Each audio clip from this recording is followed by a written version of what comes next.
The rain over the Cedar Hill Cemetery doesn't wash anything away. It just presses the humidity closer to the earth, turning the air into a suffocating gray wool. Officer Silas Vance sits in his patrol cruiser, the engine idling, the air conditioning blasting a synthetic chill against the sweat gathering under his Kevlar vest.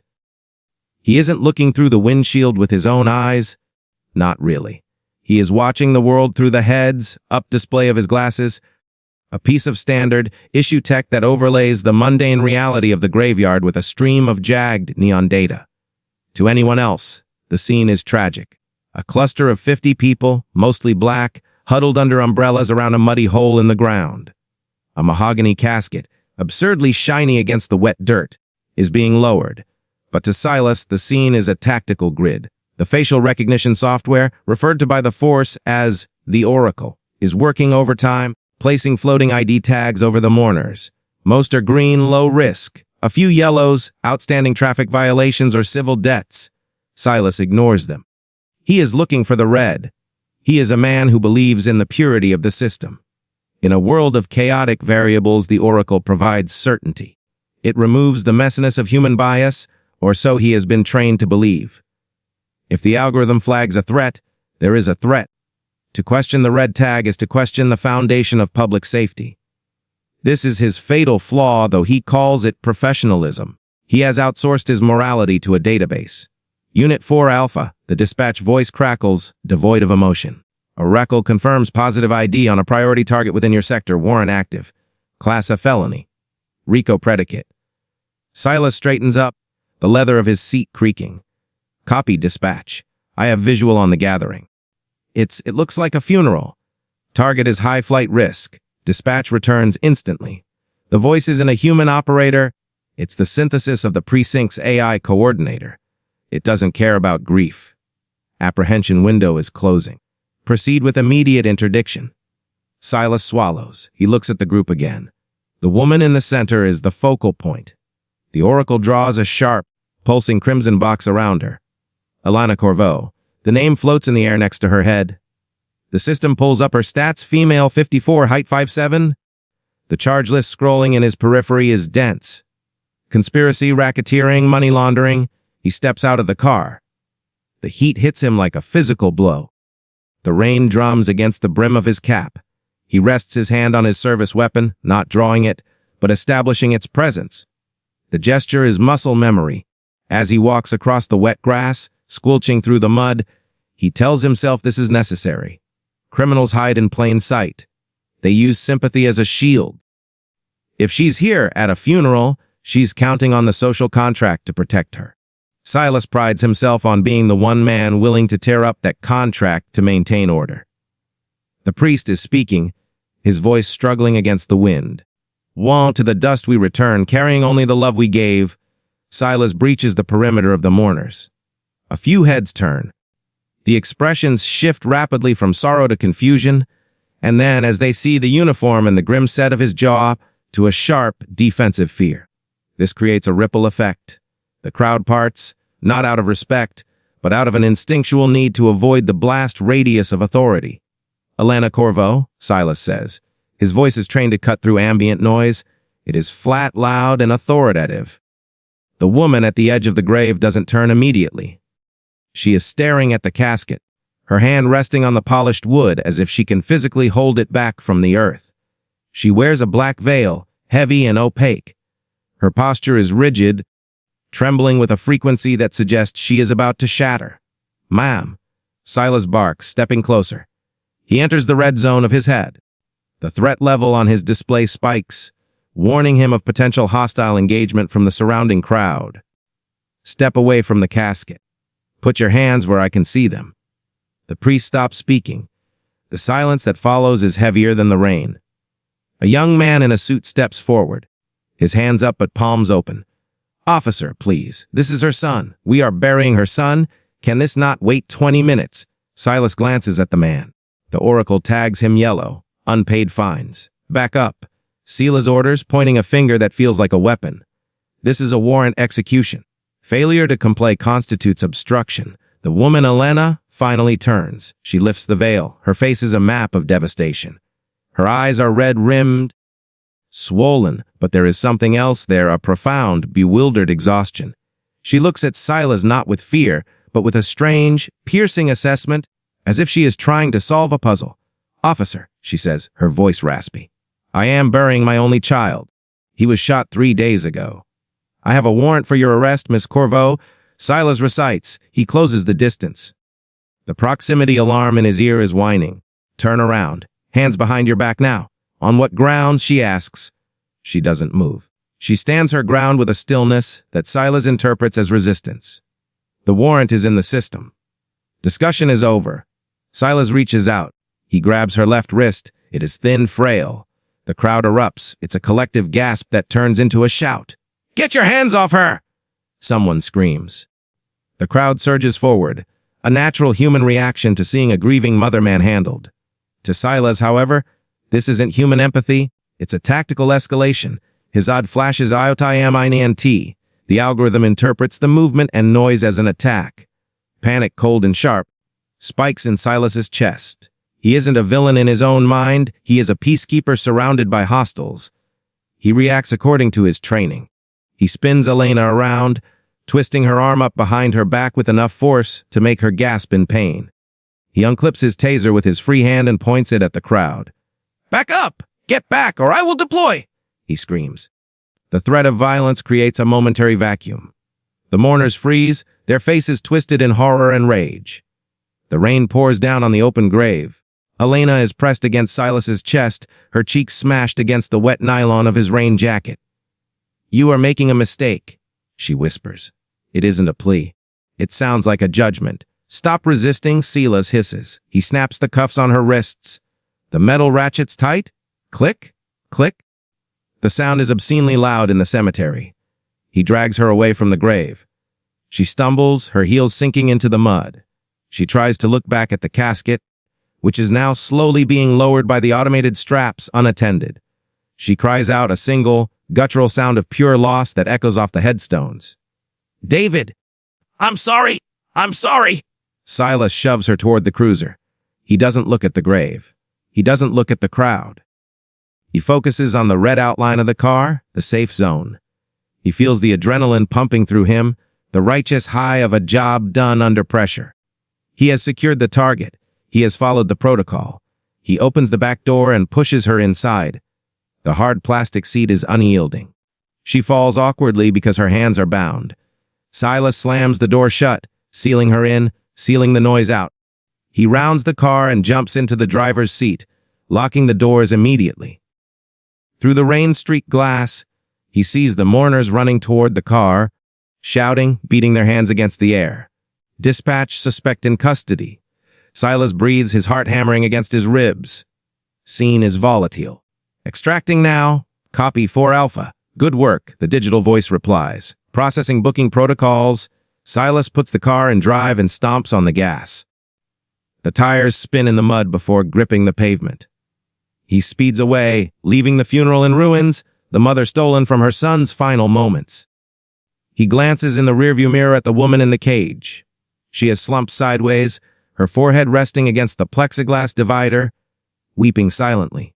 He feels a flicker of something, doubt, guilt. He crushes it instantly. The system doesn't make mistakes. The warrant was read. Class A, she is a criminal. He did what he had to do. He doesn't know yet that the system has just initiated a sequence of events that will cost more than he can fathom. He doesn't know that the Class A felony tag was a glitch in a data merger, a ghost in the machine.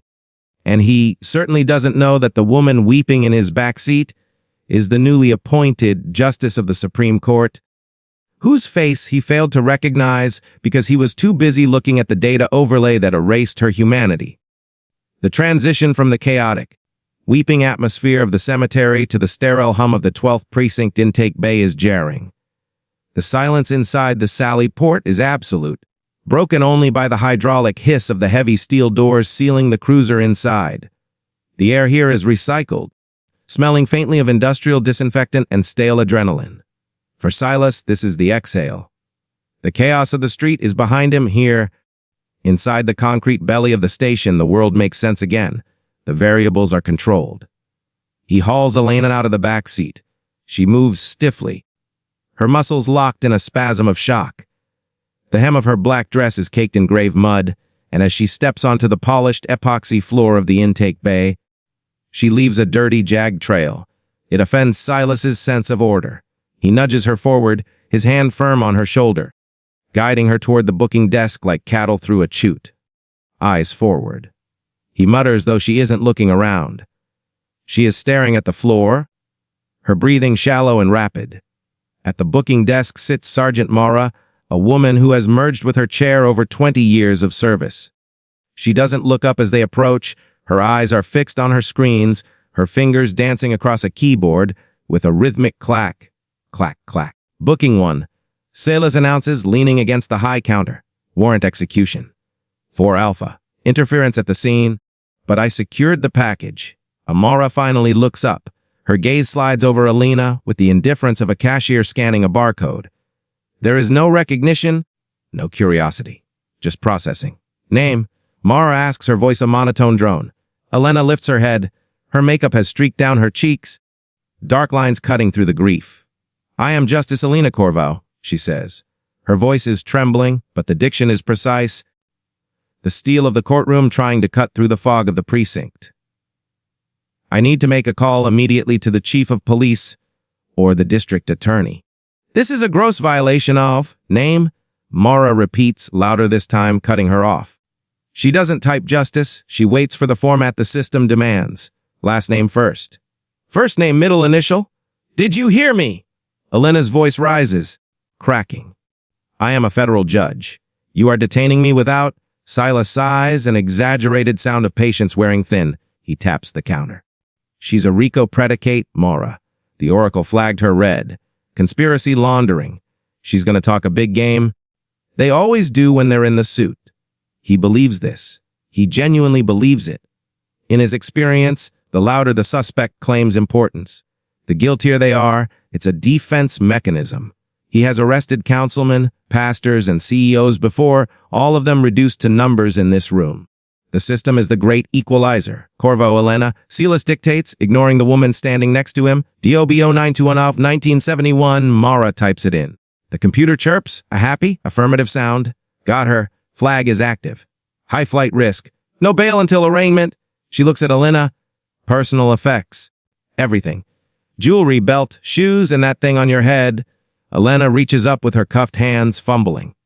This is my mourning veil, she whispers. My son? It's a strangulation hazard in the holding cell. Mara says, bored. Take it off. Or Officer Vance will take it off for you? Silas steps closer.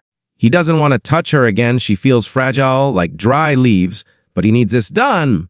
The veil! Slowly shaking. Elena pulls the pins from her hair. The black lace falls into her hands.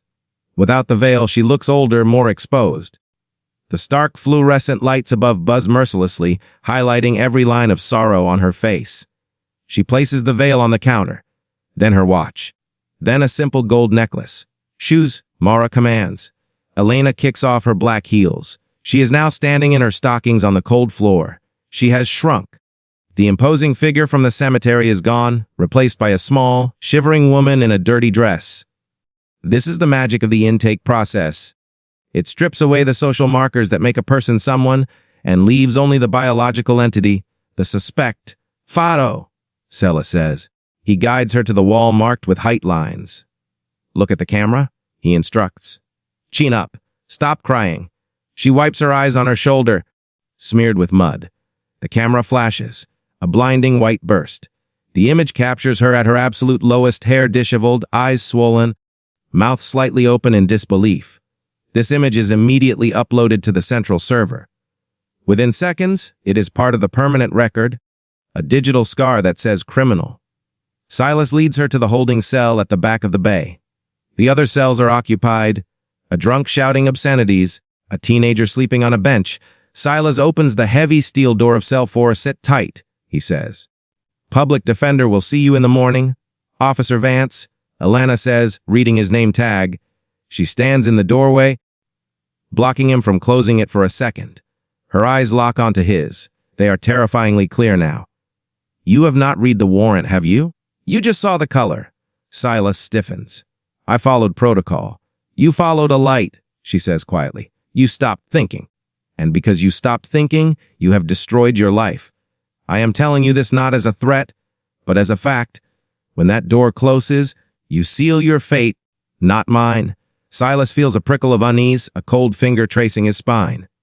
But then he looks at her feet, stock-inged muddy. He looks at the cell, cinder block, toilet in the corner.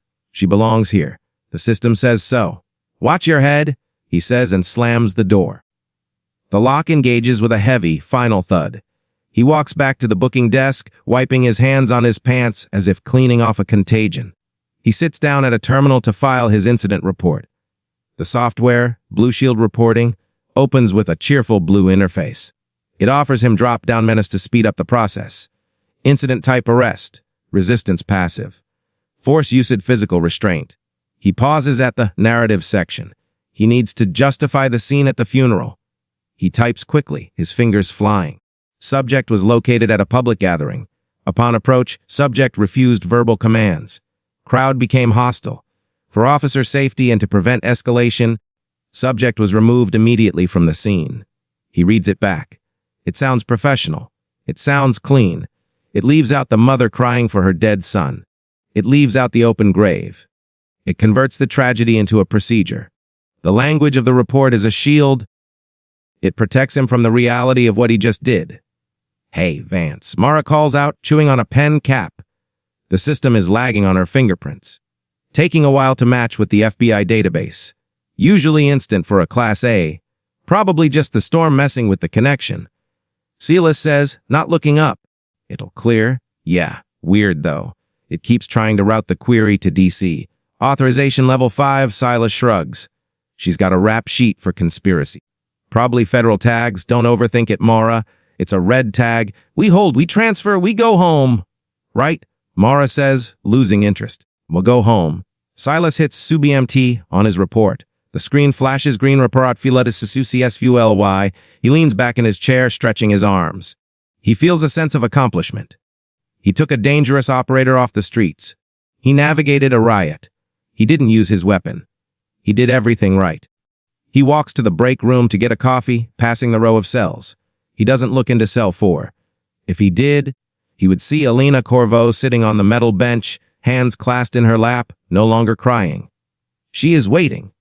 She is breathing rhythmically, composing herself. She is no longer the mother, she is the justice.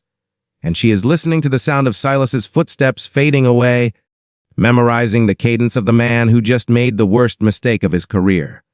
The injustice has been normalized. The paperwork is filed. The woman is in the cage.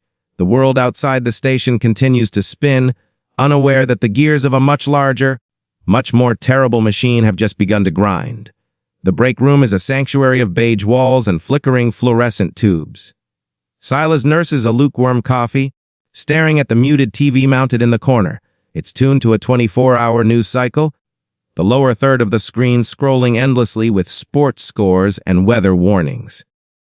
He's waiting for the adrenaline to fully drain, for that familiar numbness to settle in so he can clock out and go home to an empty apartment.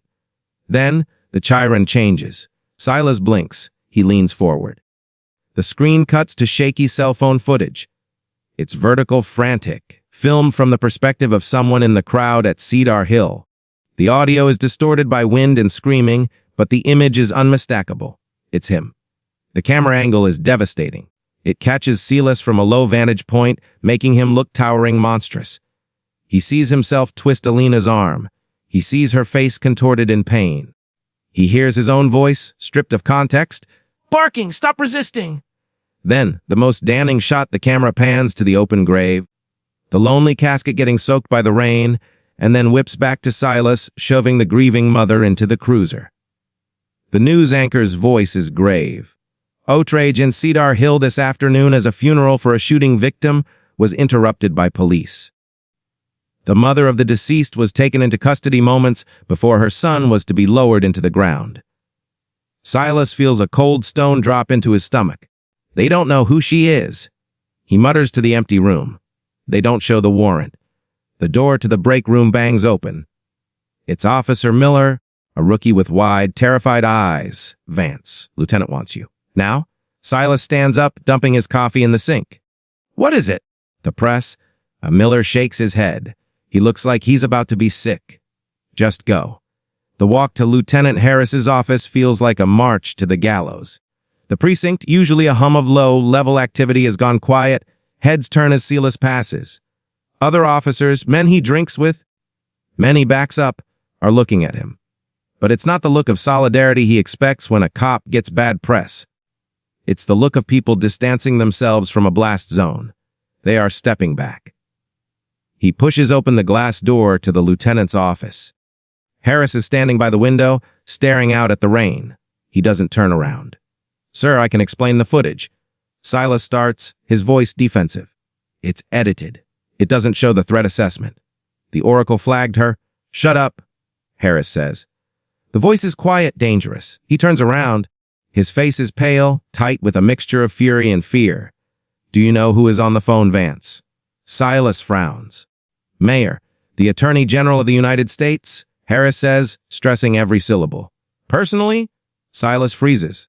For a racketeering bust. Harris picks up a piece of paper from his desk and slams it against Silas's chest. Read it. Silas looks down. It's a printout from the updated database query. The photo is the same, Elena Corvo. But the text below it has changed. The red Kiraminel tag is gone. In its place, in bold, terrifying letters, Vadar LDSIR, Piam Lavel 1 Sapiam RGSDICE. Below that, a small, blinking error code. IDTY Mesmetish Resolvi Crowd D Exponent 1994 as Swasta Margi or the world tilts. Silas grips the edge of the desk. This is wrong. The Oracle said she was a felon. It said she was red. The Oracle pulled a file from 30 years ago. Harris spits. A civil rights protest arrest from when she was 22. Expunged decades ago. But the new merger update, it grabbed the old data and flagged it as current.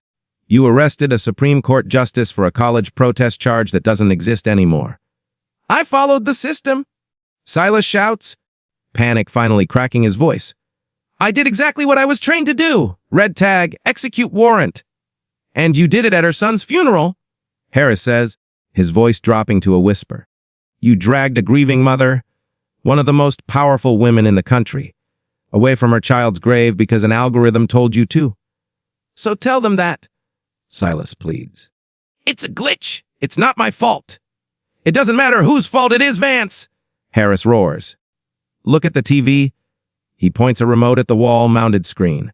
The news has shifted from local to national. A split screen shows Silas's mugshot, his official department photo, next to Elena's official Supreme Court portrait. The headline reads Justii Diniti. Pulis Bradalai Twaatih Show you are funeral. The narrative is already set, Harris says, collapsing into his chair. You are the face of it. The system protects itself, Silas. You know that?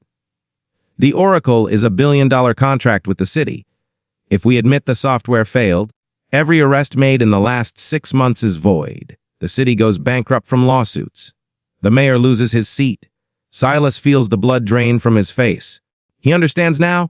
He sees the trap closing. So, Silas whispers. So what are you saying? We can't blame the tech, Harris says, looking down at his desk, unable to meet Silas's eyes. If the tech isn't wrong, then the officer must be. You're cutting me loose. Silas realizes. The betrayal hits him harder than the fear. I followed your orders. I used your tools. You used excessive force, Harris recites, his voice robotic now, rehearsing the press release. You failed to verify the warrant. You exercised poor judgment in a sensitive environment. You went rogue. I didn't go rogue, Silas screams. Give me your badge, Silas. The silence in the room is deafening. Silas reaches up with trembling hands. He unpins the shield from his chest. It feels heavy, like a piece of his own flesh. He places it on the desk. Gun, Harris says. Silas unholsters his weapon and lays it next to the badge. He feels lighter, but it's the lightness of a man falling from a great height. Get out, Harris says. Go home. Don't talk to anyone. Internal affairs will be in touch. Silas walks out of the office. The bullpen is silent. Everyone is pretending to work. No one looks at him. He is a ghost.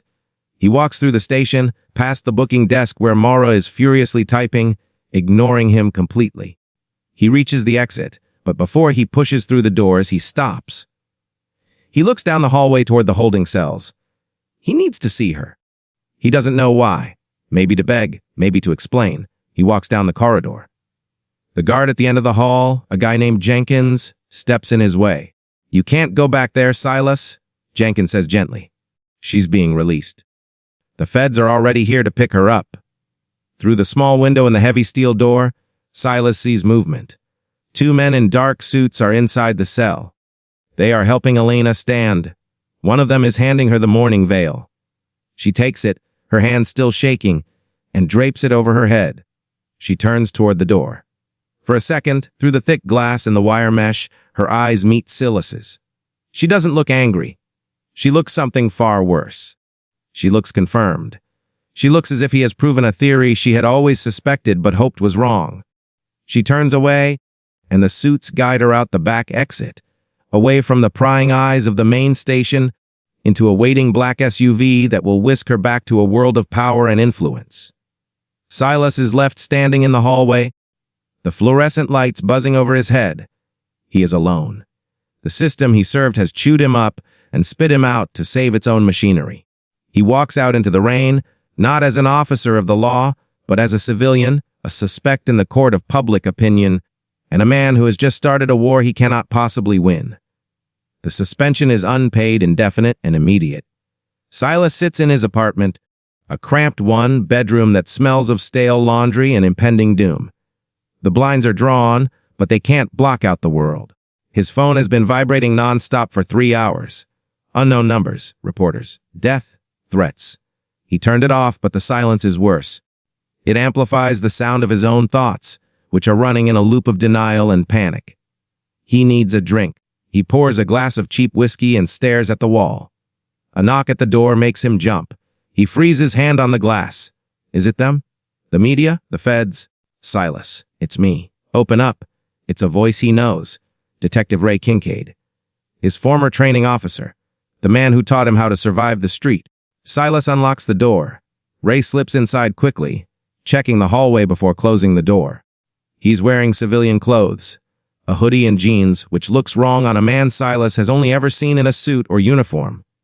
"You look like hell," Ray says, tossing a manila envelope onto the coffee table. "I feel like hell," Silas croaks. "They hung me out to dry, Ray. Harris threw me to the wolves.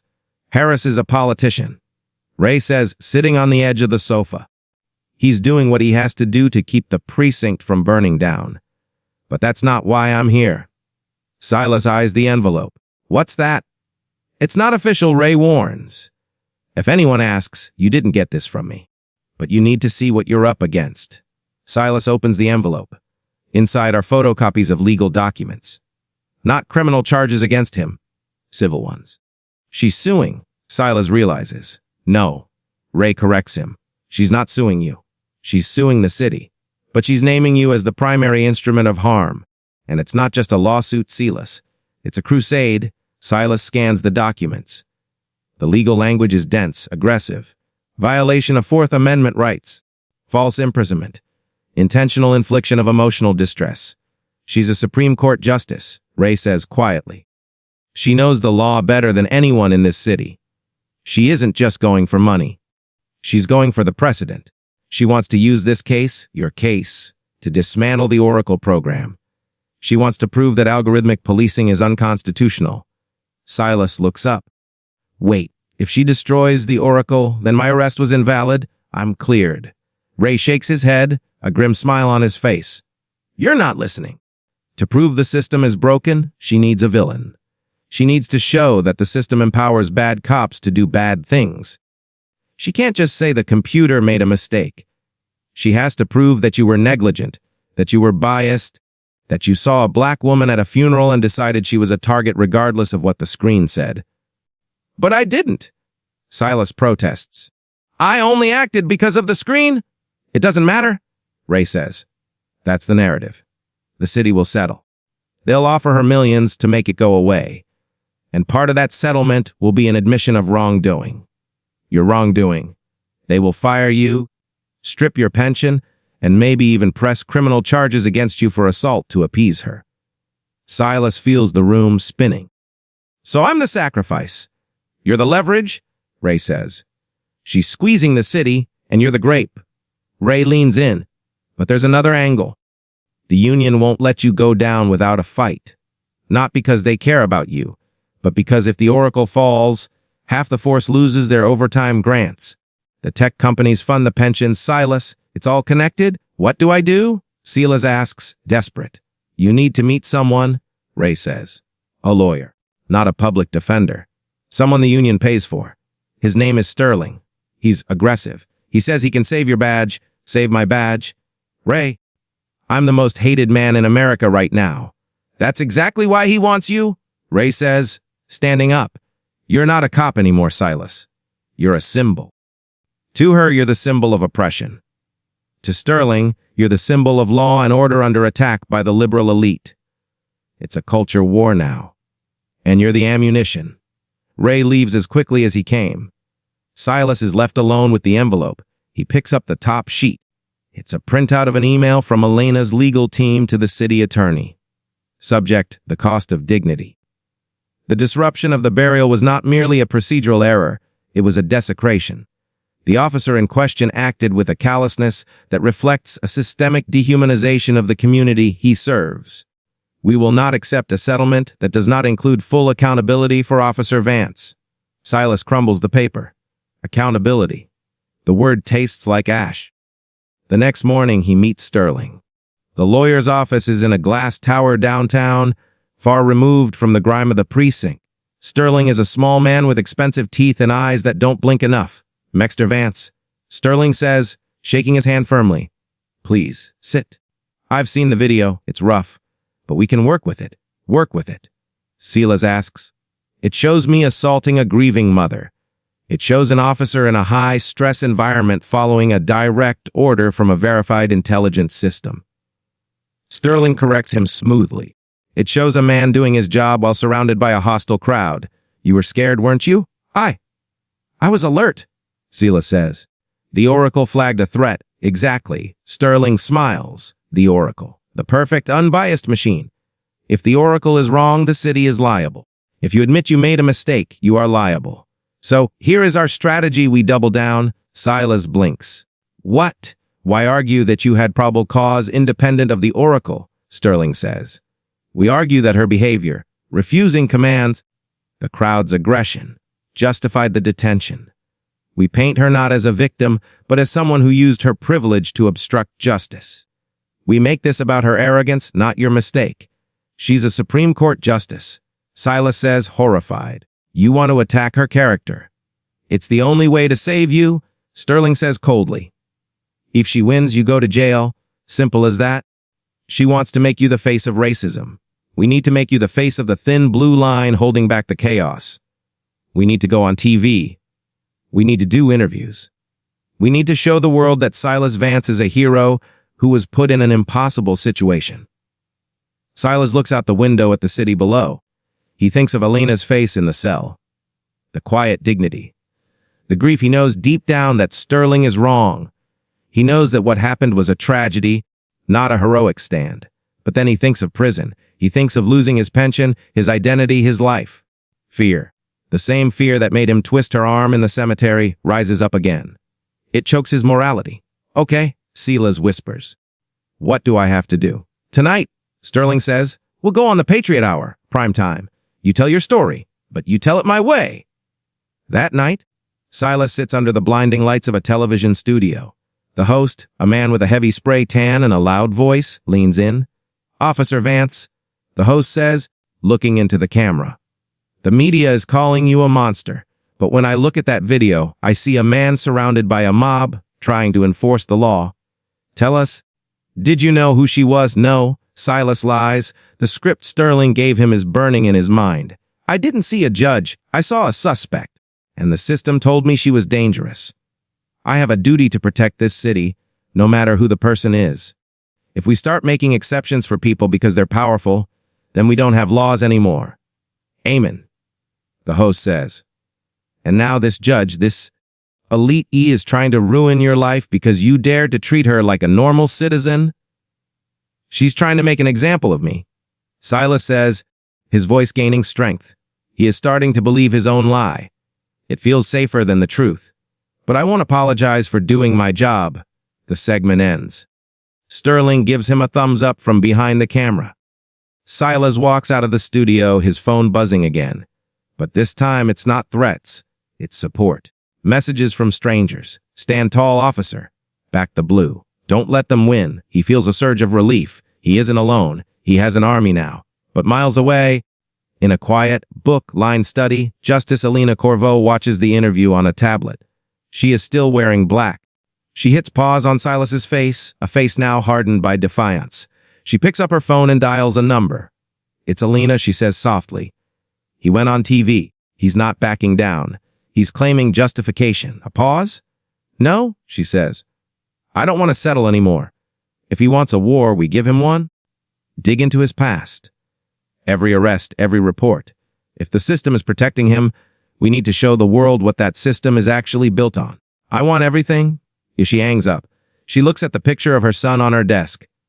I'm sorry, David, she whispers. I can't grieve yet. Not while he's still wearing that uniform. The lines are drawn. Silas has chosen his side. He has traded his conscience for protection. But he has underestimated the resolve of a mother who has nothing left to lose. The conference room on the 40th floor of the city attorney's office overlooks the sprawl of the city, but the blinds are drawn tight. The air is recycled, cold, and smells of expensive coffee and fear. Silas sits at the long mahogany table. To his right is Sterling, who is tapping a gold pen against a yellow legal pad. Across from them sits Justice Alina Corvo. She is not wearing her judicial robes, nor the black mourning dress. She is wearing a sharp, slate gray suit that looks like armor. Next to her is a team of 3 lawyers, young, hungry, and silent. This is the deposition. This is where the truth is supposed to be mined, but Silas knows it is actually where narratives are suffocated. Officer Vance, Elena's lead counsel, a man named Kessler with eyes like flint, begins. Let's look at the data. He activates a projector. A graph appears on the wall. It shows a jagged red line spiking upward. This is the error rate of the Oracle system in Precinct 12 over the last 3 years, Kessler says. It hovers around 8%, but here, he points to a blue line that tracks perfectly with the red one. This is your arrest record. You have a 99.8% compliance rate with the Oracle's recommendations. You are the only officer in the precinct who has never, not once, overridden a red tag. Silas shifts in his chair. I trust the tools I'm given. You trust them over your eyes? Elena asks. It's the first time she has spoken. Her voice is calm, terrifyingly so. You trust them over common sense. The system sees things I can't. Silas recites the line Sterling drilled into him. Let's talk about Marcus Tills, Kessler says. He clicks a remote, a mugshot appears. A terrified black teenager, 16 years old. Silas feels a twitch in his eye. He remembers Marcus. 2 years ago, Kessler continues, the Oracle flagged Marcus as a suspect in an armed robbery. You arrested him at his high school. You dragged him out of algebra class in handcuffs? He matched the description, Silas says defensively. The tag was red. Marcus was in the hospital getting his appendix removed during the robbery. Kessler says. He slides a document across the table. It's a medical chart. Time, stamped, irrefutable. You had this information. The school nurse told you. Marcus's mother told you. But you didn't check. You booked him. He spent 6 months in Rikers awaiting trial because you marked him high flight risk, based on the Oracle's algorithm. He dropped out of school. He never went back. The room is silent. Silas stares at the photo of the boy. The Oracle was wrong, Silas whispers. It happens. It's a glitch. It's not a glitch, Mr. Vance, Alina says. She leans forward, her hands clasped on the table. It is a feature. The system is designed to feed itself. It craves arrests to justify its budget, and you are its perfect feeder. You don't question. You don't think. You just consume. A Sterling clears his throat, loud and abrasive. Is there a question here, Justice Corvo? Or are we just listening to a lecture? The question. Alana says, locking eyes with Silas. Simple. The city has offered me a settlement. $18 million. Silas's head snaps up. $18 million. It is the largest settlement offer in the city's history. Alina continues. They want me to sign a non-disclosure agreement. They want me to say that this was an unfortunate misunderstanding. They want to pay me for my son's dignity with taxpayer money. She pauses, letting the number hang in the air. I am turning it down, she says. Sterling stops tapping his pen. You're refusing? I don't want the money, Elena says. I want the oracle. I want the source code made public. I want an admission that the system is fundamentally biased and that Officer Vance acted with gross negligence by relying on it blindly. I want a consent decree that dismantles the algorithmic policing unit. She looks at Silas. If you admit on the record right now that you had doubts, that you saw a grieving mother and ignored your own humanity to serve a machine, I will drop the personal damages against you. I will ensure you keep your pension. But you must admit the system failed. Silas feels the trap snap shut. If he admits it, he destroys the oracle. He destroys the precinct's funding. He becomes the pariah who sold out the Brotherhood. But he saves his soul. He admits he was wrong. If he refuses, he maintains the lie. He protects the system. But he has to destroy her. We need a recess, Sterling says, standing up abruptly. He grabs Silas by the arm and drags him into the hallway. The hallway is empty. Sterling pushes Silas into a corner. The lawyer is sweating now. The veneer of calm is gone. She's crazy, Sterling hisses. $18 million and she says no. She's on a crusade, Silas. She wants to burn the whole thing down. Maybe she's right, Silas says, his voice shaking. Marcus, I knew he was in the hospital. The nurse showed me the discharge papers. I arrested him anyway because I was afraid to override the red tag. I was afraid of the paperwork. Shut up. Sterling snaps. Do not say that again. If you admit that you go to prison for deprivation of rights, you don't just lose your job, Silas, you go to federal prison. So what do I do? Silas pleads. She won't stop. Sterling looks around, then pulls a small flash drive from his pocket. He holds it up like a weapon. We have an option, Sterling says. My investigators have been digging, not into her, into the son. David, he's dead, Silas says. He was a victim. He was 24, Sterling says, and had a digital footprint. We found text messages, deleted ones. They're ambiguous. He was texting a friend about a package and a drop. It was probably weed. Maybe nothing. But the language, it matches the gang syntax the Oracle tracks. Silas stares at the drive. So, Sterling whispers, if we leak this to the press, we change the narrative. We say the Oracle didn't glitch. We say the Oracle flagged the funeral because there were known associates of David's there. We say the mother might not have known, but the system knew her son was mixed up in something dangerous. You want to frame a dead man? Silas asks, horrified. I want to create reasonable doubt, Sterling urges. If the public thinks her son was a thug, her sympathy evaporates. The pressure on the city vanishes. She'll be forced to take the settlement to protect her son's reputation. She'll sign the NDA. The Oracle survives. You survive. Silas looks at the flash drive. It is a tiny piece of plastic. It contains a lie, or a half-truth twisted into a lie, that will shatter a grieving mother's heart. She offered me a way out, Silas says. If I tell the truth, she's lying, Sterling lies. She'll take your pension anyway. She hates you, Silas. She hates what you represent. This is war. In war, you don't let the enemy hold the high ground. Sterling presses the drive into Silas's hand. It feels cold. We go back in there, Sterling says. You refuse her deal. You tell her that you stand by the assessment. And then, tonight, I give this to the reporter at the Post. By tomorrow morning, the headline isn't racist cop, it's gang funeral raid justified. Silas closes his hand around the drive. He thinks of Marcus, the boy he sacrificed to the machine. He thinks of the $18 million the city is willing to pay to keep the machine running. He thinks of his own apartment, his pension, his freedom. The fatal flaw, his need to be part of the system, his fear of standing alone, rears its head. It is a terrifying, comfortable gravity. He looks at the door to the conference room. Behind it sits Justice Corveau, waiting for his conscience to kick in. Do it, Silas whispers. Sterling smiles. It is a shark smile. Good boy. They walk back into the room. The air feels heavier now, charged with the static of impending violence. Alina looks up, hopeful for a split second. She sees Silas's face. It is closed. Hard. Well, she asks. Silas sits down. He places his hands on the table. He doesn't look at the photo of Marcus. He looks straight at Alina, and for the first time, he hates her. He hates her because she is making him do this. I acted in accordance with my training. Silas says, his voice flat. The intelligence was correct. The gathering was a security risk. I will not apologize for keeping the city safe. Yelena stares at him. The hope vanishes, replaced by a cold dawn-like realization. She sees the ghost of the plan in his eyes. She senses the escalation. You have chosen, she says softly. She begins to gather her papers. God help you. Officer Vance, because I will not. Silas watches her leave. He feels a sickness rising in his throat, but he swallows it down. He has the flash drive in his pocket. He has the system on his side. He is safe.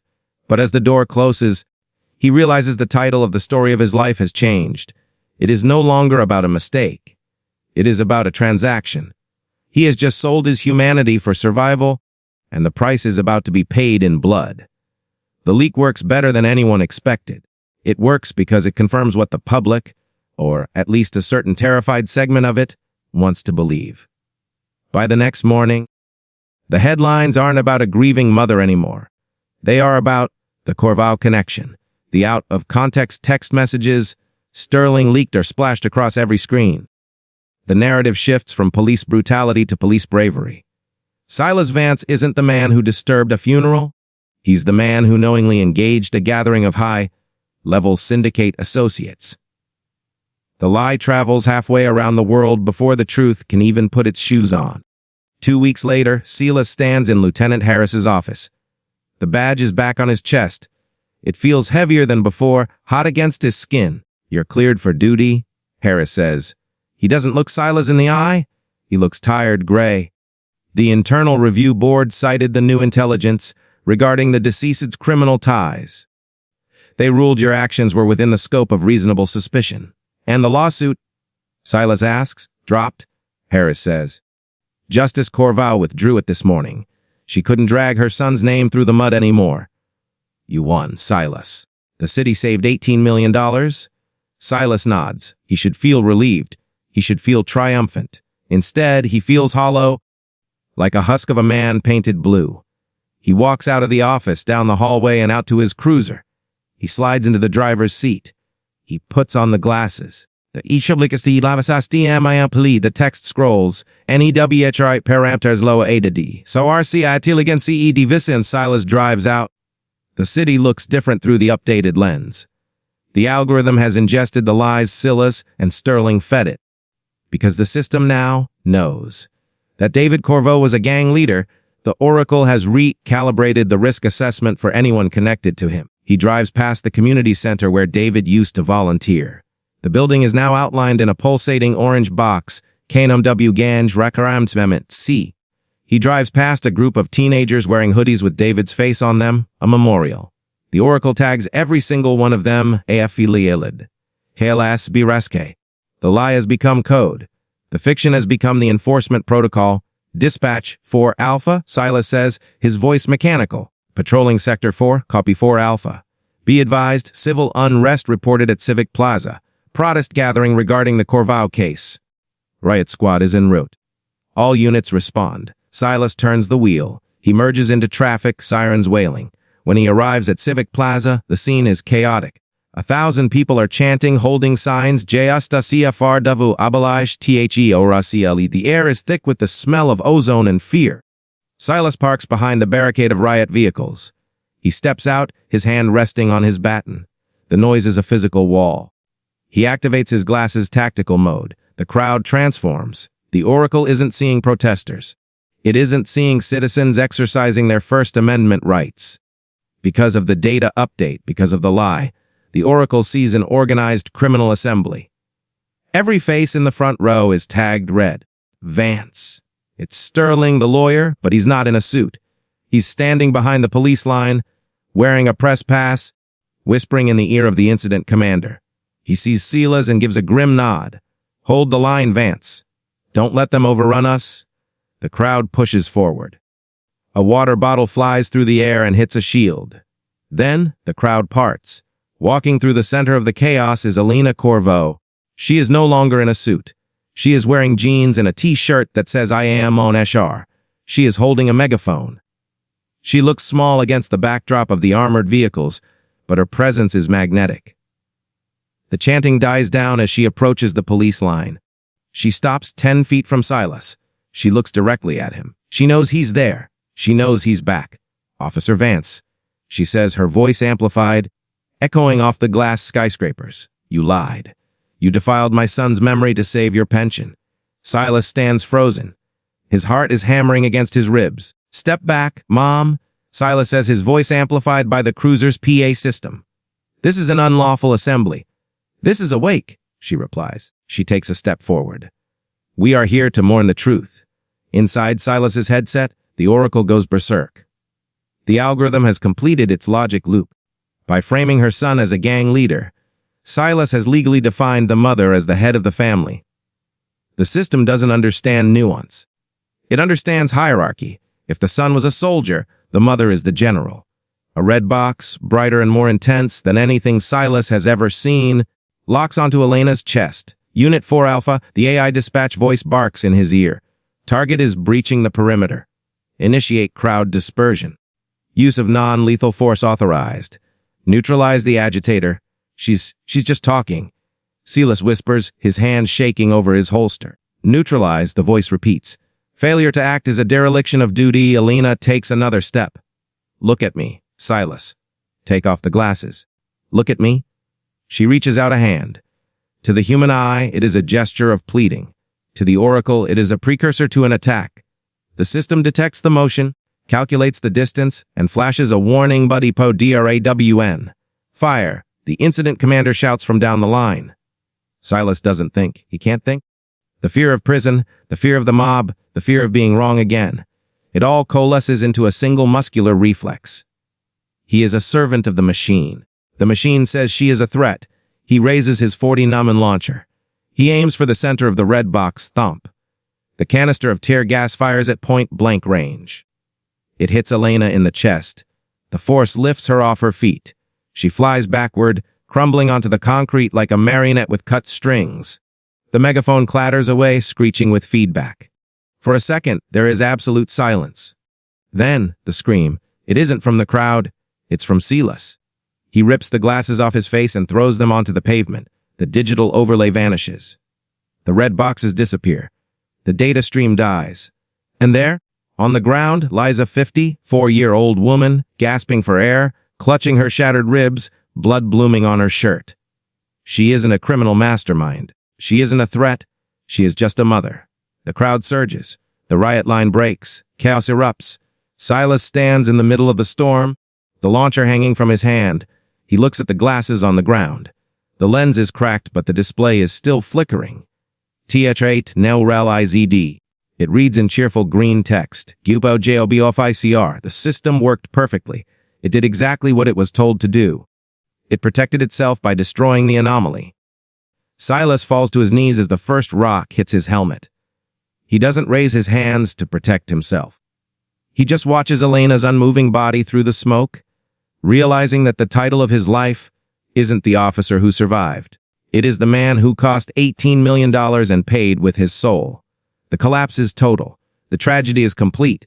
But the system is just rebooting for the next cycle. The tear gas canister did not kill Justice Elena Corvo. Death would have been a martyrdom the system could not afford. Instead, the 40mm projectile crushed her larynx and shattered 3 ribs. It put her in a medically induced coma for 6 weeks, during which the city held its breath and the narrative architects worked without sleep. Silas Vance does not visit her. He does not go to the hospital. He sits in a rented room in a motel on the edge of the district, watching the world through the smeary glass of a television screen. The investigation is swift, complex, and ultimately toothless. The Independent Review Board, staffed by former commanders and political appointees, releases a 400-page report. It is a masterpiece of passive voice. Unfortunate escalation. Fog of confusion. Regrettable intersection of faulty data inputs and high-stress decision-making. Silas is not charged with assault. He is not charged with attempted murder. To charge him would be to admit that the Oracle was wrong to flag her, And to admit the Oracle was wrong would be to invalidate the thousands of arrests made under the Corvo connection protocols. The lie has to be protected, so the liar must be shielded. Instead, Silas is granted a medical retirement, diagnosis acute stress disorder. He is given a monthly pension of $2,800 and stripped of his badge, not as a punishment, but as a compassionate discharge. He is simply removed from the board. 6 months later, the snow is falling on Cedar Hill Cemetery. It covers the mud where Silas once stood. It covers the grave of David Corvo. Silas works now as a night watchman for a logistics warehouse. It is a non-union gig. He wears a gray uniform that fits poorly. He carries a flashlight, not a gun. He walks the perimeter of the chain link fence, checking locks, his breath misting in the cold air. He is a ghost haunting the edges of the economy he used to police. He spends his breaks reading the news on his phone. He searches for her name, Elena Corvo. She resigned from the Supreme Court 3 months after waking up. The press release cited health reasons. The rumors were darker. They said she couldn't speak above a whisper. They said the cognitive damage from the oxygen deprivation during the coma was mild, but present. The sharpest legal mind of her generation had been dulled just enough to make her a liability on the bench. She lives in a secluded house upstate now. Silent. Erased. The system, however, is louder than ever. One night, while patrolling the loading dock, Silas sees a black sedan pull up to the warehouse office. A man gets out. It's Sterling. The lawyer looks richer now. His suit is tailored, his watch catches the glare of the floodlights. He is there to meet with the warehouse owners, likely about security contracts. Silas tries to turn away, to fade into the shadows between the shipping containers, but Sterling spots him. The lawyer pauses, squinting, then offers a tight, recognition-free nod before walking inside. Silas waits. When Sterling comes out an hour later, Silas is standing by the sedan. "You look well, Silas," Sterling says, checking his phone. He doesn't look up. "She resigned," Silas says. His voice is rusty. "She lost everything." "She's alive," Sterling corrects him, "and she has a generous healthcare package. The city took care of her. The city destroyed her," Silas says. "We destroyed her." Sterling sighs, sliding his phone into his pocket. He looks at Silas with a pity that feels like a slap. "You're still thinking about it like a cop, Silas. Good guys? Bad guys? Victims. It's not about that. It's about stability. Stability." Silas laughs, a dry, broken sound. "We caused a riot. We revealed a flaw," Sterling says. "And we fixed it." He points to a billboard overlooking the highway adjacent to the warehouse. It's a digital display glowing bright blue in the night. It advertises the new municipal safety initiative. The old algorithm was crude, Sterling explains, almost proud. It relied too much on raw arrest data. The new one, it uses behavioral analytics, it measures gait, voice, stress, micro-expressions. It's virtually impossible to fool. And do you know why we got it? Silas stares at the billboard. The face on the ad is a smiling, diverse group of officers wearing sleek, upgraded glasses. Because of the incident, Sterling says, the city council was terrified of another lawsuit. So they voted to overhaul the entire surveillance infrastructure. They needed a solution that guaranteed this would never happen again. Sterling opens his car door. "The contract for the upgrade was signed yesterday," Sterling says. $18 million. Paid to Aegis Tech, the same company that built the first one. Silas feels the ground tilt. 18 million? That was the cost? Sterling says, starting the engine. To fix your mistake. He drives away, leaving Silas standing in the exhaust fumes. The number echoes in Silas's head. 18 million. That was the number in the headlines. Cost to win an EDM. Silas had always assumed, like everyone else, that the figure referred to a settlement. A payout to the victim. Blood money given to a grieving mother to buy her silence. But he realizes now, with a sickening clarity, that he was wrong. The system didn't pay Elena Corvo $18 million. It paid itself. It used the tragedy Silas created, as the justification to spend $18 million on better chains, sharper eyes, and more efficient cages. The cost of the racism wasn't a penalty, it was an investment. The destruction of a black woman's life and career became the marketing pitch for the next generation of control. Silas turns back to the warehouse. He walks his patrol. He approaches the heavy steel doors of the loading bay.